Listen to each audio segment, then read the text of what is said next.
अलकमा से कलमा नहीं पढ़ा जा रहा। आपने कहा माँ बाप में कोई जिंदा का जी माँ, नाराज के राजी का जी राजी। आपने अलकमा की माँ को बुलाकर पूछा मेरी बहन अलकमा से नाराज हो का जी, क्यों नाराज हो? कि या रसूल अल्लाह बहुत नेक बच्चा है पर मुझसे बड़ी बदतमीजी से बात करता है, मेरा दिल तोड़ देता है, मैं इसलिए नाराज हूं। अच्छा उसे माफ करो। का मैं नहीं करती। आपने कहा बिलाल लकड़ी इकट्ठी करो, अलकमा को आग लगा दो। या रसूल अल्लाह मेरे बेटे को आग लगाएंगे, क्यों? का वो मर रहा है, माफ ना किया तो आग में जलेगा। का नहीं मैं माफ करती हूं। उसने कहा मैं माफ करती हूं और अलकमा की जबान से कलमा जारी हो गया। फिर आपने खुद उनका जनाजा पढ़ा, उनके कब्र में उतरने तक उनकी कब्र पर खड़े रहे।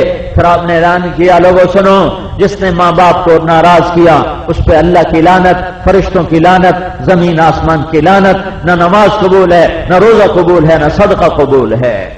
4 आने किसी को धोखा दे दिया तो 700 नमाजें देनी पड़ेंगी मकबूल। तो कहां से लाओगे इतनी नमाजें? मामलात ठीक करो। जहानिया के बैंकों में सेविंग अकाउंट किसके हैं?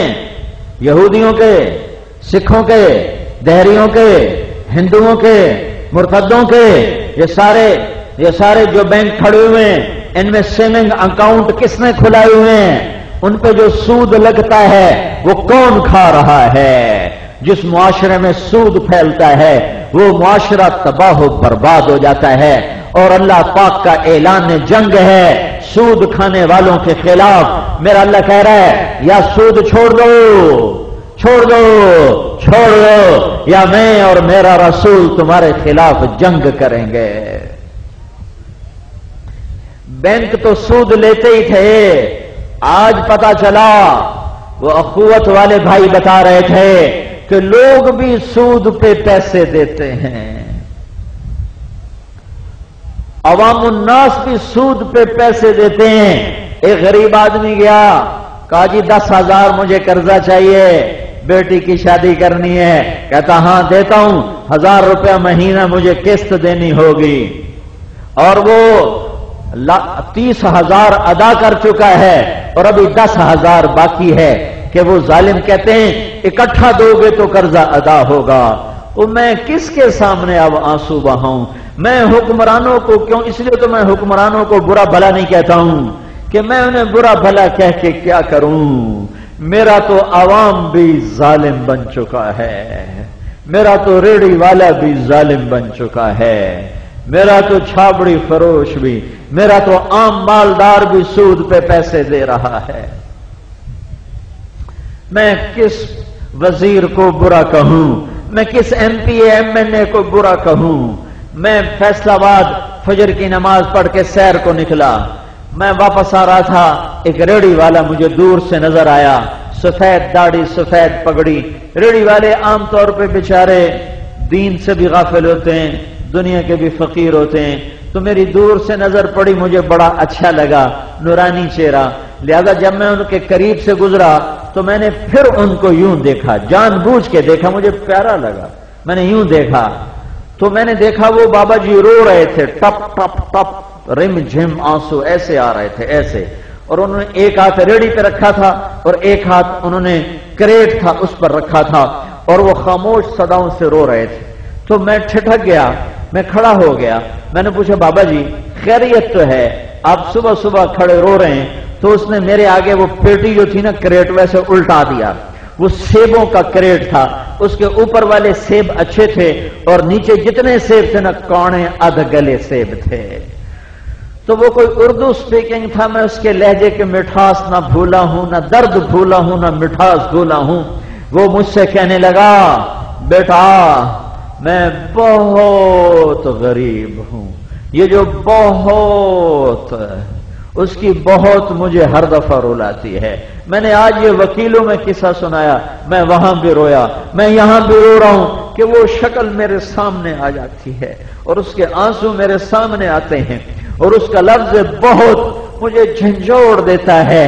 बेटा मैं बहुत गरीब आदमी हूं, मैं सुबह सुबह मंडी जाता हूं, एक पेटी सेब की लाता हूं, मौसम का फल लाता हूं, फिर मैं असर तक उसे बेच देता हूं।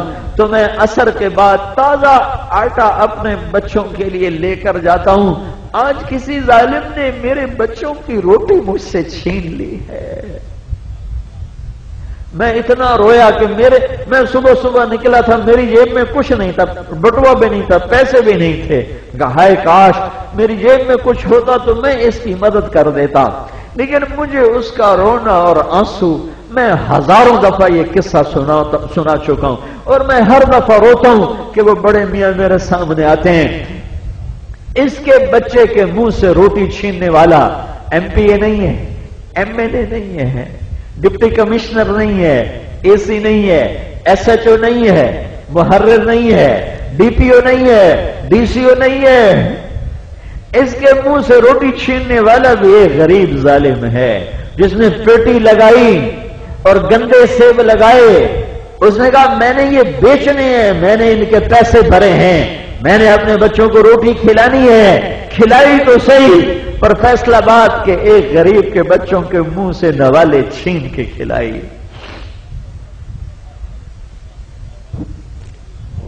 نمازی تو 100 میں 10 مل جاتے ہیں، معاملات کا کھرا 100 میں 1 بھی نہیں نظر آتا.